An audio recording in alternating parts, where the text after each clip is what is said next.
আসসালামু আলাইকুম সুপ্রিয় দেশবাসী। সাম্প্রতিক সময়ে বিএনপির একটা প্রতিনিধি দল চীন সফর করেছেন।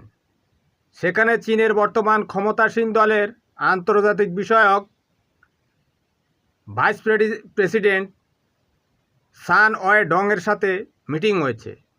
মিস্টার সান ওয়ে ডং বলেছেন, বাংলাদেশের পররাষ্ট্রনীতি হওয়া উচিত বাংলাদেশের মানুষের স্বার্থে।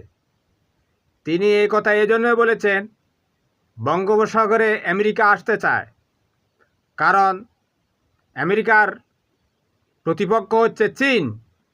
তারা চীনকে ঠেকিয়ে দিতে চায়। ভারতের সাথে যেহেতু শেখ